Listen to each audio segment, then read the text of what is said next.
It's my pleasure to introduce Tom Loranger, who is with the Department of Ecology, but more importantly, a Huxley alum 2 times over, having graduated from Huxley both in 1982 and then apparently had nothing better to do, so he came back and graduated with a master's degree in 1986, and has been working for the Department of Ecology for 2 decades, and both doing work with their toxics program, salmon recovery, and then as water resources most recently.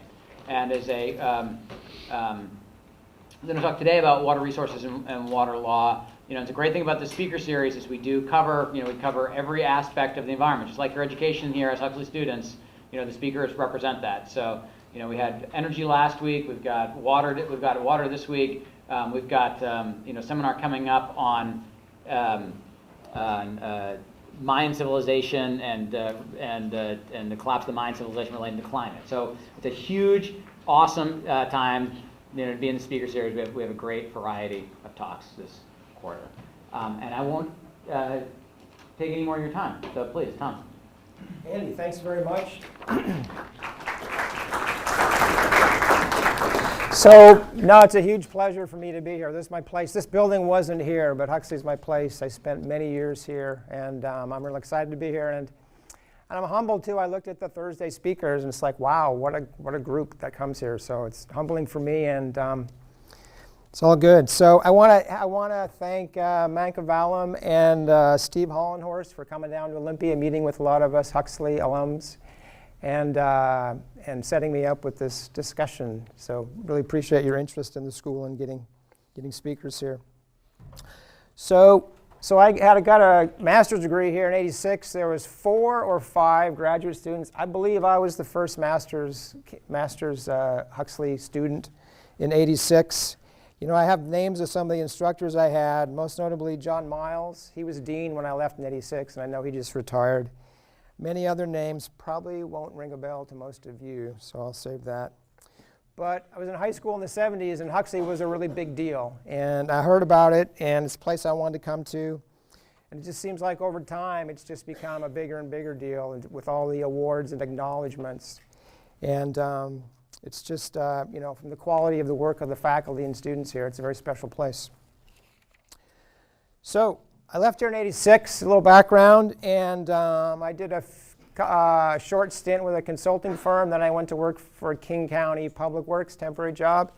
And I got hired at Department of Ecology about 25 years ago in the waste programs.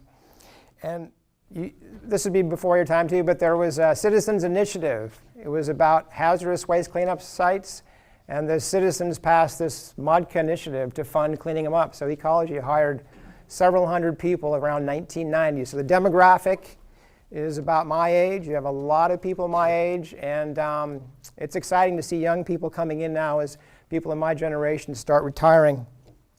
There was a young woman I saw last week, and I said, "Oh, how long have you worked here?" And she said, 4 months. I said, "Great." She goes, "How long have you worked here?" I said, 25 years. She goes, "Wow, I've never worked any place where people worked for 25 years.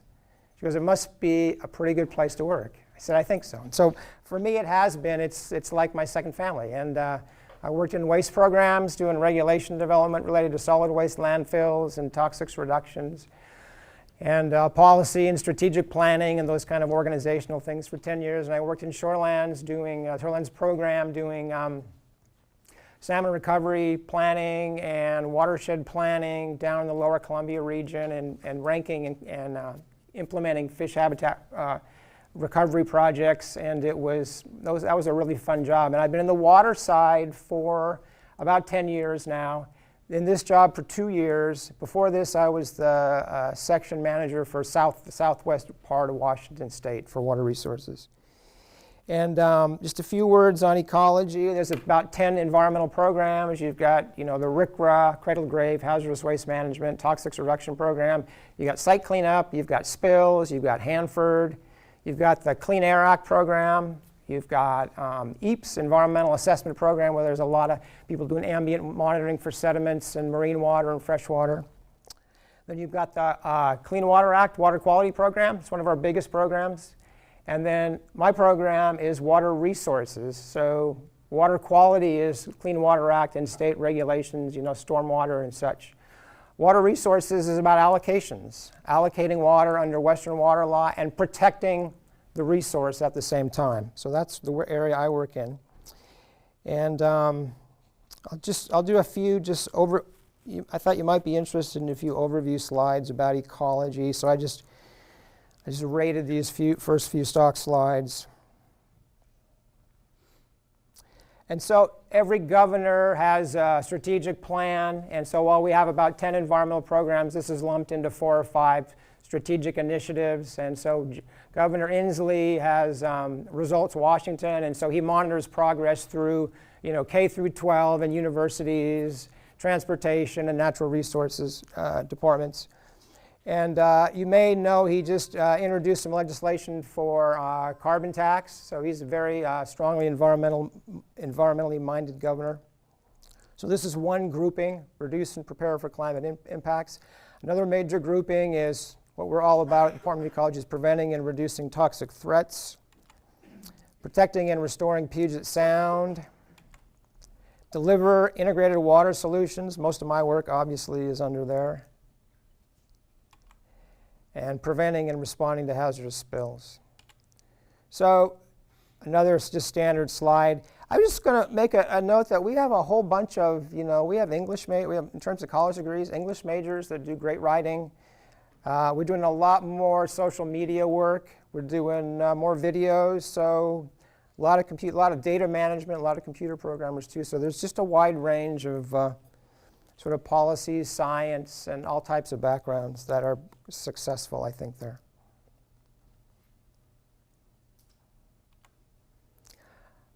I just wanted to show you my boss. That's Maya Bellin. I love my boss. She's on the right. She was when I was at the Southwest Regional Office, she was our lead attorney. She worked for the Attorney General's office. Then she had my job, the program manager for water resources. And now she's the director. So she's on the governor's cabinet. And she's terrific, really capable, great bandwidth to track all these issues, and a lot of fun to work with. That woman with her is someone from Bureau of Reclamation. I don't actually know her. Oh, so a few notes. So Washington's water resources, big sort of middling state for irrigated agriculture. We're kind of in line with like Colorado and Idaho, and far behind in terms of irrigated land, far behind like Texas and Nebraska and particularly California.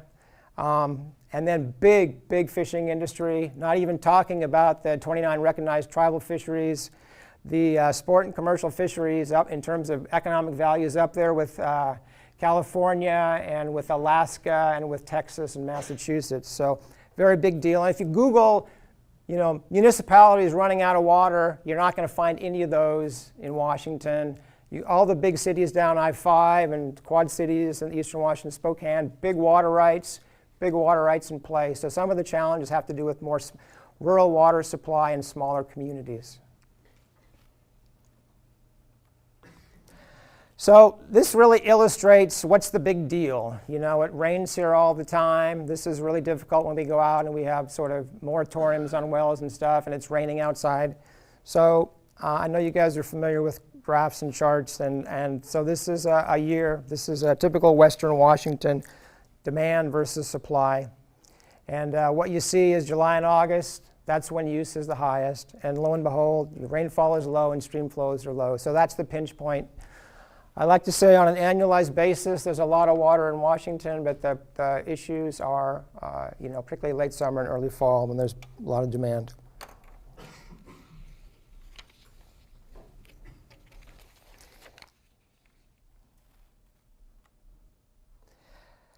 So I had one class at Huxley. It was actually I audited. It was water resources policy, and we read Cadillac Desert, and that was my first exposure to water law. Great stories, great book. But I didn't really work with it till 15 years later since I joined the water resources program. And so those first two adages are what you remember about Western water law. It's not about conserving water. It's not about fairness. It's about who's there first. And you can talk about how the West was won. It was like, I'm going to stake a claim or I'm going to start a sheep ranch. I need a guarantee that that water is going to be there. And so first in time, first in right. When the water gets low in the late summer, it isn't, well, let's share with my neighbor that came in second. It's like, this water's mine. The second principle is use it or lose it. In water law, a water right is much like a property right to the extent you use it. You don't use it, and then there's a relinquishment process that goes back to the public domain. Those are key. So Washington's different than virtually all the other states where we've called out protecting the resource, protecting flows. And first flow protection statute was coincidentally, well, not coincidentally, the year after they dried up the Walla Walla River from diversions. 1947, we got a statute that said before ecology, the Department of Ecology was created in 1970, but they had an old, water resources division back then. And before Water Resources Division could issue a water right, they needed to consult with the fisheries side, Fish and Wildlife. And if you go around the West, the administrative agency for water rights is sort of at loggerheads with fisheries departments, whereas we work together. And before we issue water rights, we consult. And that's one of the challenges. The easy water's all been issued, and now there's competition, because what we've learned over time is that when you put a well in, you have a cone of depression, and the well sucks down low, creates a cone of depression. It captures water that would otherwise be draining to surface waters in most cases. So there's a trade-off, wells and diversions for out-of-stream use versus how much for in-stream use.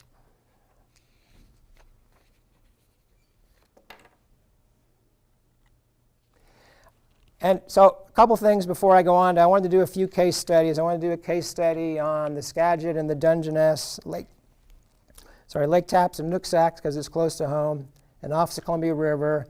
But I just want to explain the business. So within water resources, we have about 120 FTEs, or people, roughly people equivalents. And we're known a lot for water rights. We issue water rights, and we're also known for this backlog of water rights. There's 5,000 applications pending. There were 7,000 a few years ago before I came on the job. No, just kidding. Actually, it's getting better. It's going down, but there is this expectation that we keep issuing them.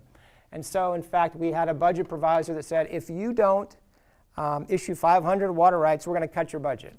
And so part of what I do is explain to legislators and others that we can reduce that backlog, we can issue decisions, but most of those decisions are going to be denials. And so part of it's just this education process. It gets very difficult in terms of protecting the resource and then defending it in court to issue water rights in most places.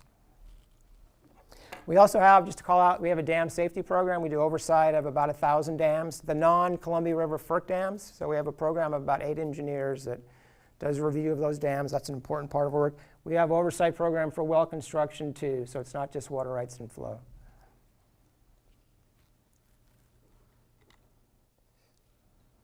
So case study to kind of make this come to life a little bit, maybe. Dungeness. So worked on this for several years. So this was the idea, it all comes down. These are all Dungeness photos too. And for a while I could have had an apartment up there. I spent so much time the last 5 years.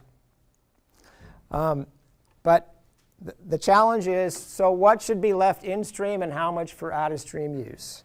And so the legislature tried to figure that out kind of remotely in Olympia. There was a series of commissions and blue ribbon panels, and how do you make these hard choices? And in the end, they tried to pilot local partnerships. So people get together and figure it out. And the Dungeness was one of the pilot projects from the early 90s. And it was pretty successful. What's notable about the Dungeness is just, if you've been to Port Angeles, it's called the city that waves, that the irrigators, the irrigation community, the Jamestown Sklallam tribe, the Port Gamble tribe, the Lower Elwha tribe, the community, the businesses, they talk to each other and they work pretty well together. So what we did is we wanted to design kind of a whole water solution in the Dungeness. Here's a map of it, the Dungeness. And so one thing you'll note is that the amount of time we spent there was way too much. For a watershed that size, you just can't do this. It was a project we started, we needed to finish, but it was a considerable amount of work. And in terms of how much do the fish need, we use these habitat assessment models got from the federal government back in the 1970s when they were relicensing dams based mostly on flow and velocity. So as you can see on the x-axis, as flow increases, on the y-axis you have weighted usable area. So as flow increases, this, for example, this could be Chinook spawning, which is very key in the Dungeness. Chinook spawning improves to 180 CFS, 185 CFS. Oh, and then it starts dropping. You know, fish can't hold in high velocity, so that's a simplified version. So weighted usable area drops off. That's how we typically set flows and decide how much we need. And typically it's higher. It's based on channel morphometry, right? It's not how much water is there or was historically there. It's just what's best for fish. So in fact, we had a target flow. Since we know 180 CFS is not there much of the time in August, we know in wet years it's there. And we want to protect those wet years because you get a lot of smolt production in wet years. So we set a target flow, and so there's a lot of arguments about our methods, why we would use set flows that are only achievable, you know, 1 day out of 5, for example. You just can't get a lot of people past that. So when we developed the rule to protect the flow, we put in adaptive management language, and we said, well, as soon as we get to this agreed upon, the flow everybody wants in the Dungeness, then we can revisit what the flow is for the river. So what the 180 CFS means is that, doesn't mean water is going to be there. It means when it's there, water is available for out-of-stream use without impacting the fishery. So if you understand that, you're way ahead of most people we work with, because it's not an easy concept and it causes a lot of frustration. So in this example, we met with irrigators. We worked out an agreement where they made it more efficient irrigation practices. They tight lined, they had better application processes. We ended up saving 45 cubic feet per second water, and then part of our agreement was 15 CFS would be theirs, and 30 CFS would be for the river. So we've increased flows in the river. I mean, I was very happy about that. It was years of work. But they also agreed to not divert at certain flow levels, which they have water rights, first in time, first in right? So they have water rights. The courts adjudicated, told them what they were in 1921. They have water rights that allow them to drain the entire river. And they're community-minded, and plus there's risk of taking listed species. So they were very interested in what can we do. And so they agreed to not divert at certain flow levels. And they agreed that we reissued them new water rights, so-called certificates, for about half of what the court adjudicated. And that doesn't happen every day. It's like if you have a big backyard and your neighbor says, you're not using that, I would like part of it. You go, say, okay. So it was a difficult concept. You have to explain it to their grandkids and their community why they're giving up something that the court said is theirs. But I think part of it was just, the raw time people spent. And then we'd meet in the one guy's house, and we'd sit there and talk about it with our shoes off. And, if you're from the Department of Ecology, there's a certain amount of baggage with that. But it seems like over time, it's like, oh, they're from ecology, but, they're okay. So just sort of that familiarity is just a huge part of, from what I've seen, this water resource work.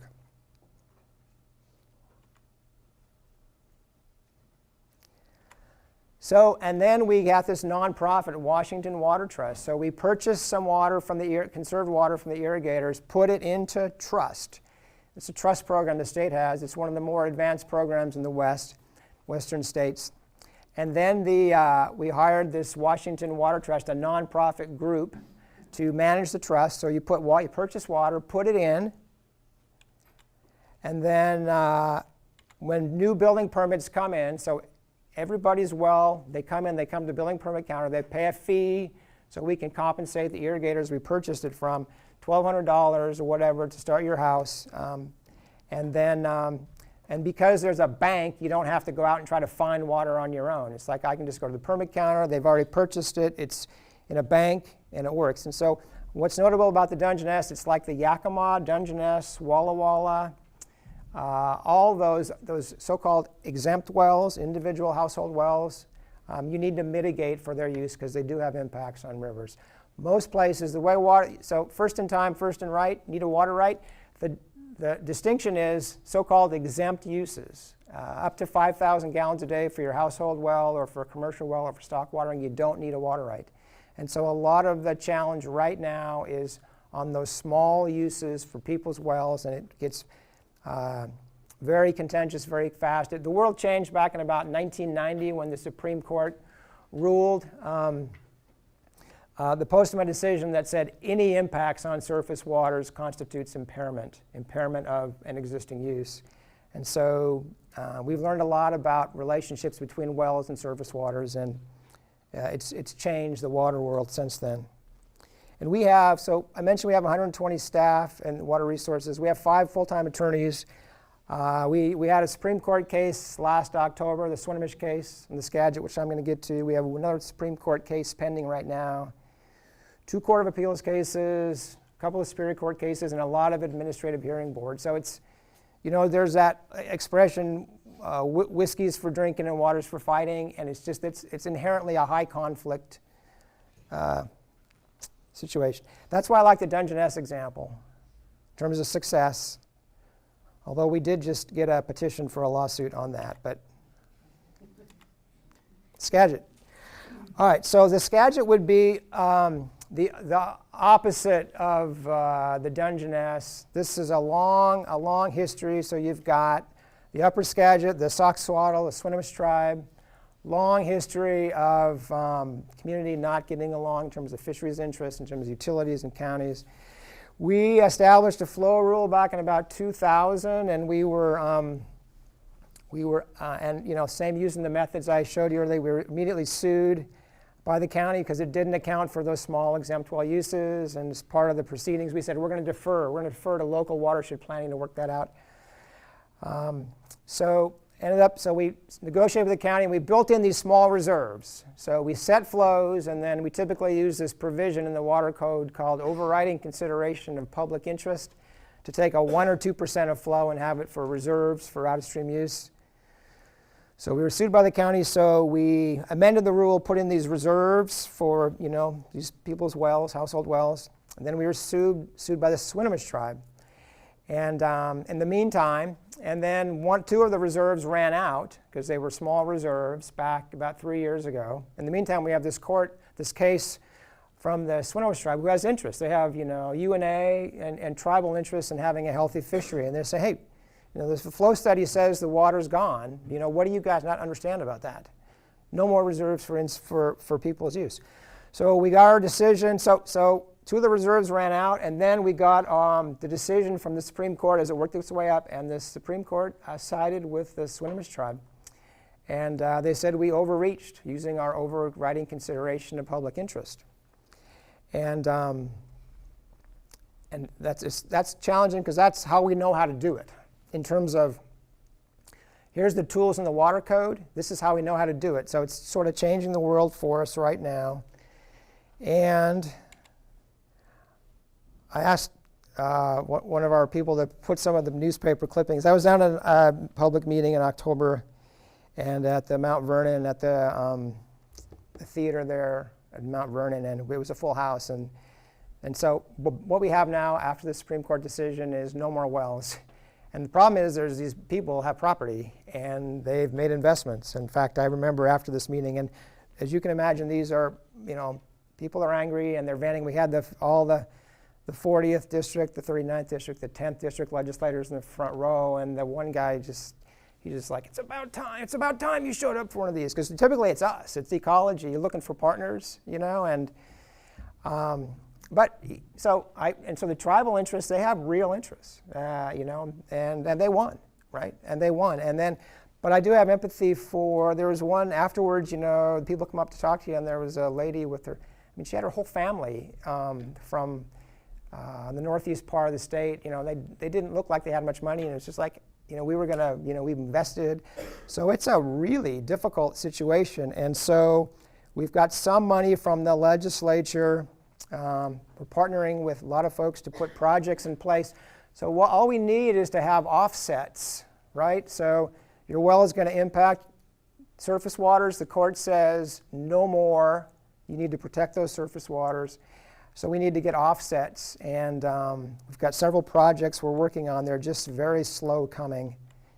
And there's a map of it. And if you look at Ross Dam, PSE, really good discussions with Saddle City Light for releases. So they release water down the main stem, and then that would provide mitigation or offset water for all the wells in the main stem. And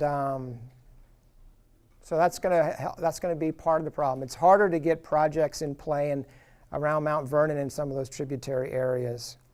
But that's what we're working on, and we have a lot of legislation comes up every year trying to sort of resort how we're doing the work there.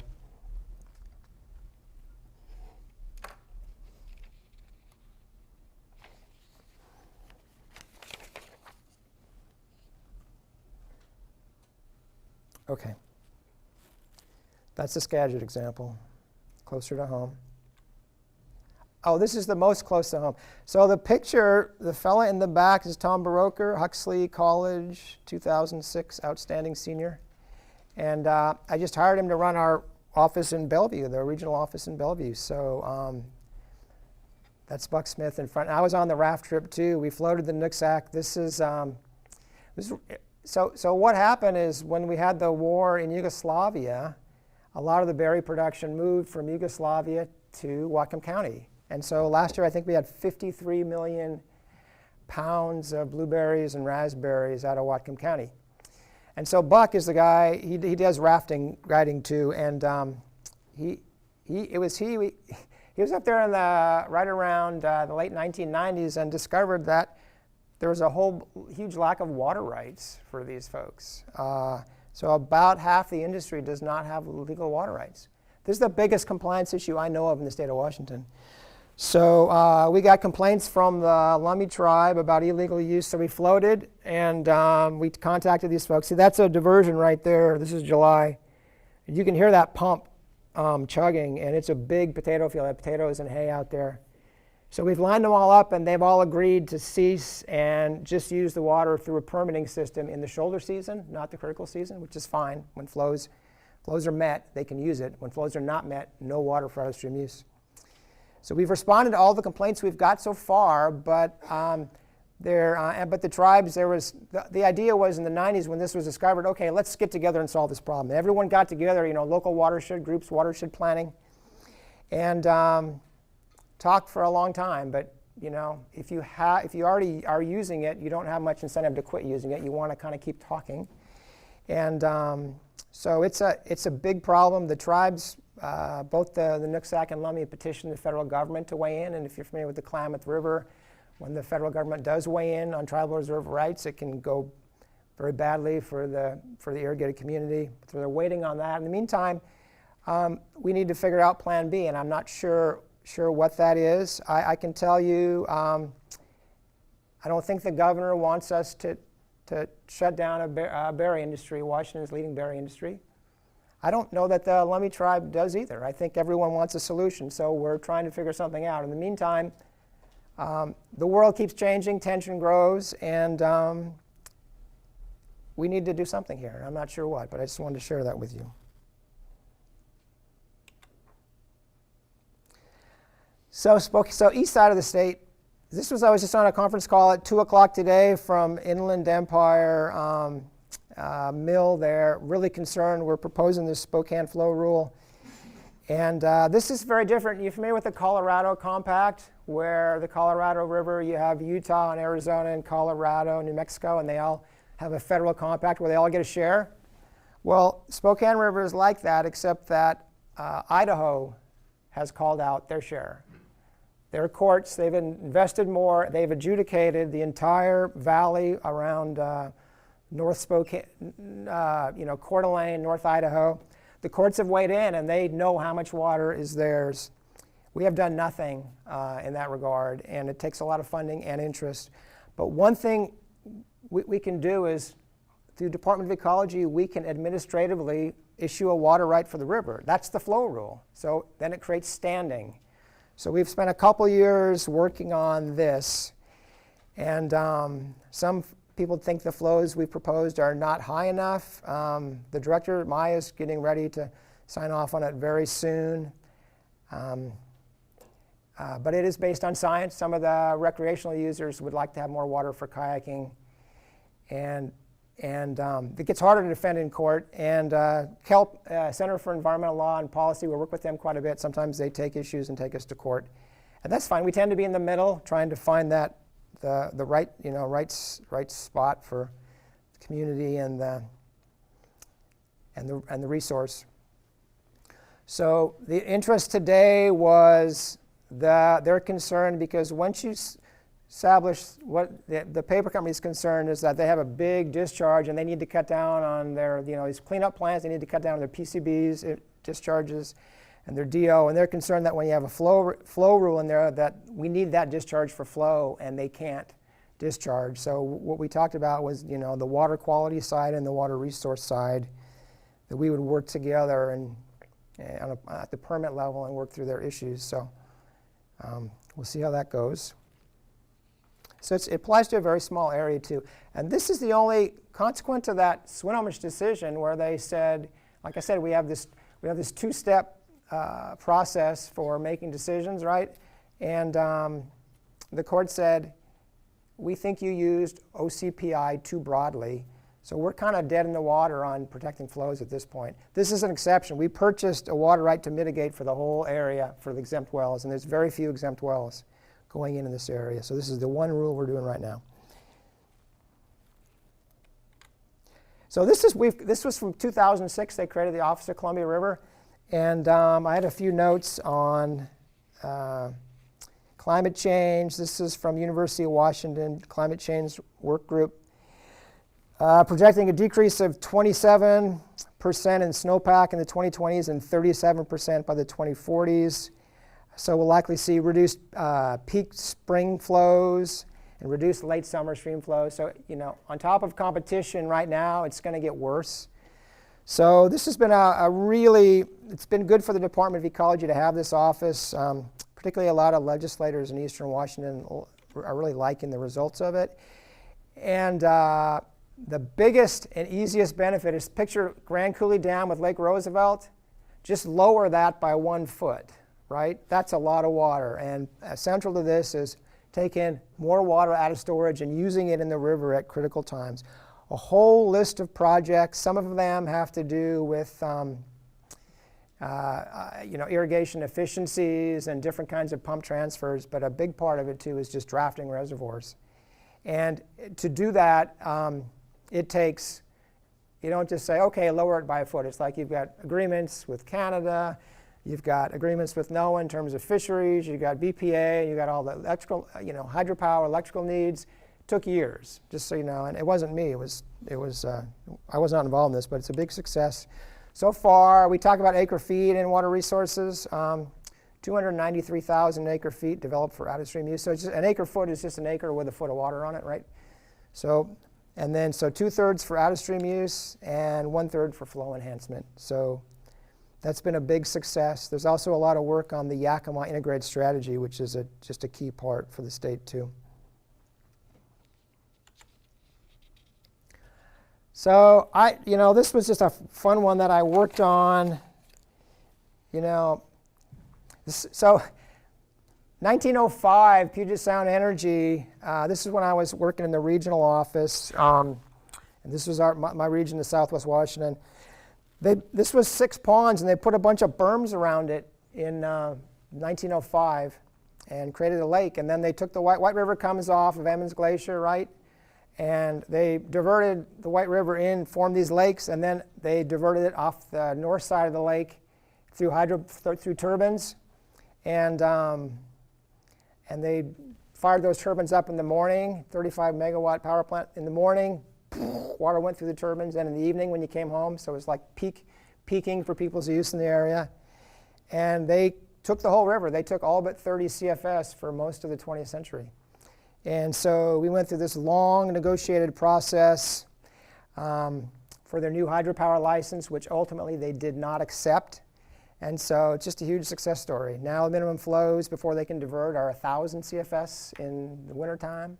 We went through a negotiation process with the old director, Tom Fitzsimmons, was about 10 years ago, and it was late in the evening, and we were so excited. We got him to 200 CFS winter flows, but now it's 1,000 CFS because they did not go forward with the hydropower license. Interestingly, we had to spend a couple of years with the lake property owners that were afraid we were not, they were concerned about climate change. So this was, say, 5 years ago. And there's huge interest in climate change because the minimum flow came first, the water supply from the lake came second, and property and the lake levels came third. And anyway, that was just an interesting, but I just want to call it out for a success story in terms of better flows. Then just some successes. I want to call out some things that are good.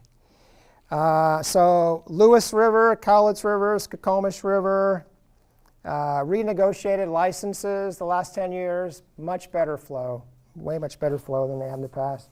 Elwha Dam, Condit Dam, pulled out from the White Salmon River and Elwha, free-flowing rivers in the last 10 years. Walla Walla, the Yakima River, part of it went dry from an irrigation diversion. We've restored flows by 50 CFS, 50 cubic feet per second in the Yakima. Dungeness River, Walla Walla River, at least 20 cubic feet per second more flow based on irrigation efficiencies. So, and then Office of Columbia River is a real success. And I want to call that out just in terms of how water is getting better. And then there's still, and then conservation. If you look at King County, you look at total use of water in King County. As the population, the population keeps going up. As the population goes up, the water use has gone down. Not just per capita, but real water use. So people are really being a lot more thoughtful and efficient about how they use water. And Spokane was always the worst in terms of heavy use. And it's still twice as much water per capita as King County, but it's coming down too. So those are some successes. The real challenge now is just these rural water supply. How do we protect flows? We've got flow protections on rivers in the Wenatchee, the Eniat, Dungeness, Washougal, Walla Walla, Colville, Quilcene, but there's a lot of rivers we haven't gotten to yet, and now we don't have a tool. So what we've been meeting with stakeholders at the statewide level, like if we can't set flows and then use an overriding consideration for small amounts of use, what can we do? And water tends to be hard because if you have water, I mean, if you're a big agribusiness in Eastern Washington, you don't want to change things. And there's a lot, and they're a big part of the economy. There's no incentive to change it. So it's just hard getting changes through the legislative process. So that's our major focus, rural water solutions. That's one thing that's kind of hard for us is that it's very contentious because you're dealing with people. They show up at meetings and they want to know how you could have messed things up so badly that they're in this situation. But it's also small. Exempt well use is real small relative to other uses in the states. But in certain tributary areas where they have a lot of exempt wells, it can have an impact, pretty big impact. Okay, so maybe just a few words on this. So we've got. There will be, so since the Swinomish rule, with the Swinomish ruling from the Supreme Court, we know we're going to have, we just got a bill drop that protects all the existing reserves. It says there's a public interest in all the existing reserves, like on the Quilcene Snow and the Eniat. We saw that one just get dropped in the legislature. There'll be bills on exempt wells and limiting the amount of use of exempt wells. We see those every year. There'll be water banking bills. Should there be public water banks, or like in the Dungeness, nonprofits, or should counties run them? There's a lot of interest in that. And then I love this quote. It was Rodney Tom worked for Microsoft, and then he was a legislator. I think he's done now. And he said when he worked at Microsoft, he said it was blunt force of ideas. And you just stayed on the idea, and the best idea won. He said then it took him a couple years in the legislature to learn that it wasn't blunt force of ideas, it was trust. It was trust. And you can't know it. There's too much to know. There's too many layers. There's too many programs. And you have to work with and build constituents and trade decisions. So I thought that was pretty interesting, and I've seen that in the kind of work that I do. It's like, you can't do it by email. It's got to be face-to-face, and it seems like it takes a long time sometimes to sort of go through some of the relationship processes to get things done. So I just was going to say in closing, what I'm excited about is that I'm sort of my generation is kind of moving out of some of this work, and I've got a daughter and a son in college, and I just like to talk to them and see how the world looks, what they're thinking, and I just love that. And so what I'm excited is that you guys are going to be doing that, getting involved in this work. 'Cause I know people that are here, they want to do work that matters, they want to have a life that matters, and I just think I think there's going to be a lot of things you do better than my generation. I'm looking forward to that. And I think Department of Ecology, it's kind of one of those in the middle. I don't think it's for everybody. I think it's if you like looking at things from a lot of windows, it's a good place to be. And they're great people. And so I had a couple old guy advice. Work life in an organization, be a good listener. Be respectful of everyone, particularly those people that have a different worldview than you.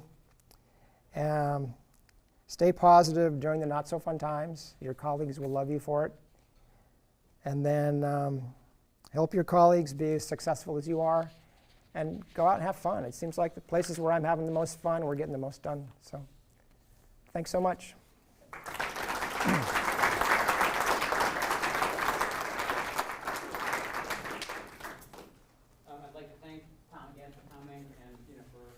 A lot of Huxley alums go off to work, do agency work, and Tom is Yeah. a great example of that. Huxley's tagline is that we've been educating the environmental leaders of the future since 1969. And Yeah. Tom, you are one of those environmental leaders in the state, and we thank you very much for Thank your you. public service. I think we have a coffee mug here so that you can reflect fondly back on your time at Huxley as you caffeinate yourself. And we have Yeah. time for a few questions. And I'd like to have questions from students first before anybody else. So go ahead and shoot.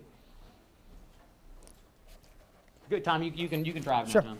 Sure. Can you speak more to the repeal of the 173-503 and the impact it might have? 173503. The in-stream flow rule? Oh, that was the Skagit rule? Yeah. Yeah, 503, right, Skagit. Well, so it immediately affected people in the Skagit. So we had the rule protected flows. The amendments provided water for people's 5-acre lots, their exempt wells. And the ruling it kept the rule. It kept the rule that protected flows, and we've always been, every court decision we've had has always supported how we arrive at flows. It did not support pulling off some of that water for out-of-stream use after we set flows. So the biggest thing is for those people, and a lot of them already had wells drilled and they had driveways in and they can't use them. So immediately there's that impact, and there's the political spin for the agency. Like, what do you guys? You guys are an agency, run amok. You can't do this. What about my life? And so we're downtown explaining that what we're doing, how we're trying to make it work. So big time impacts on people right now living there and their plans and their families. But the other part is they want a flow rule down the Cowlitz. I worked down there quite a bit. Colville, they want an amendment. So it's like, okay, well, the way our water code is set up, the tools we've been using, they said not to do it. And you know what?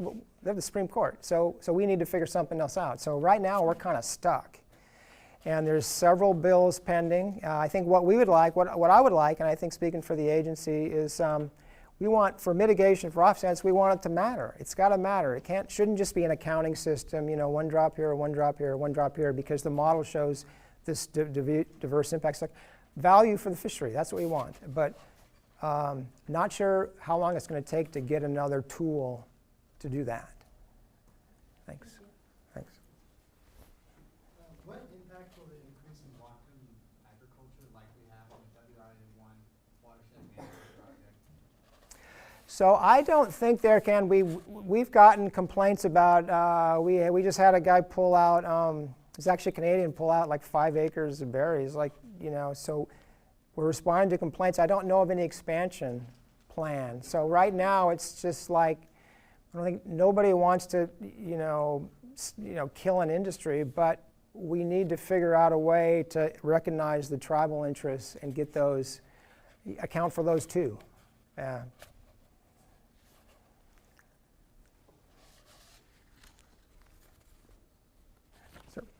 What's the role of municipalities in this Like say, for instance, in the Skagit example of, the municipality of Concrete or Cedar Woolley, do they have the ability to take as much water as their residents need? And could that be, could they offset some of that in order to allow new water rights for Central?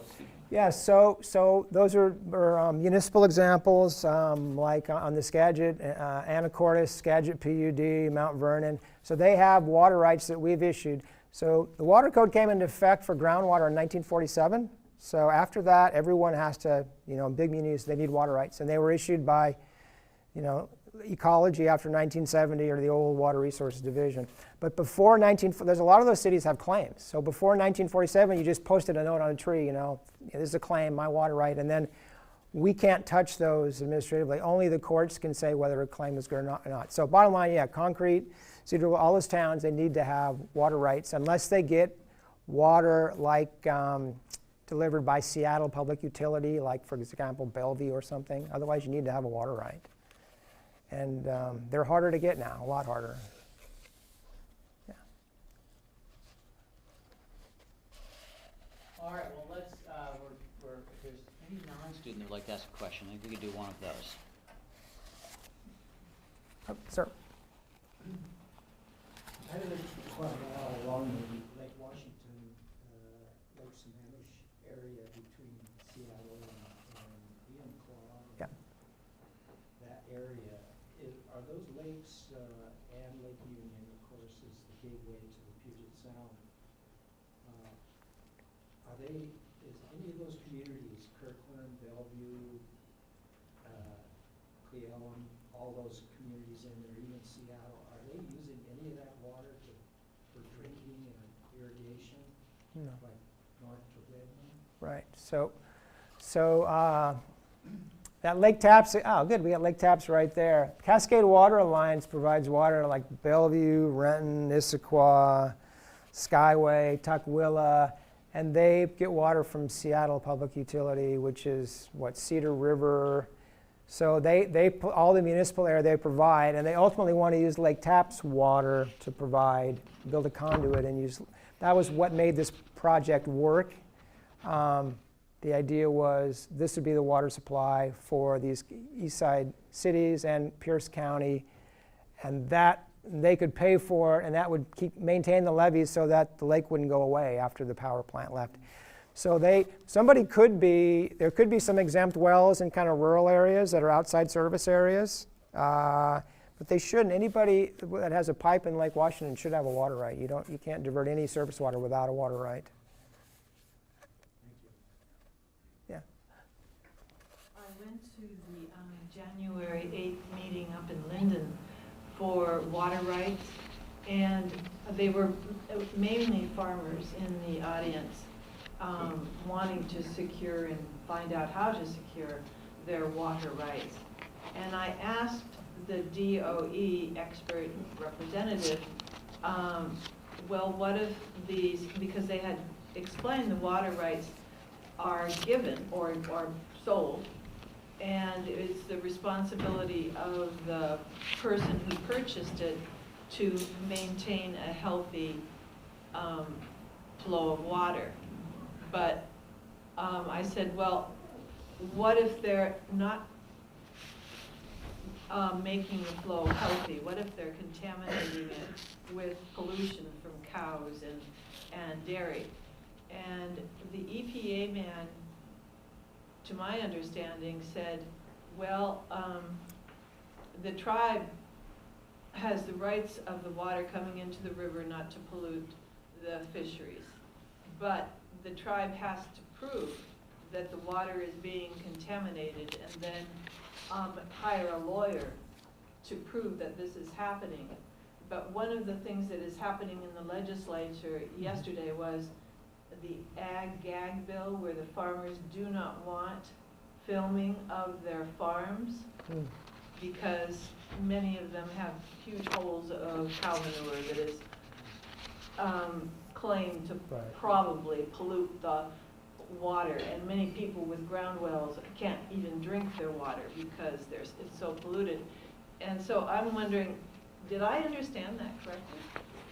So Yeah, so water quality, so it wouldn't tie into water rights. So I'm on the allocation. Water rights, they said, were given years ago, and the rights had to do with quantity and quality, but it was a responsibility of the farmers to make sure that the quality was maintained.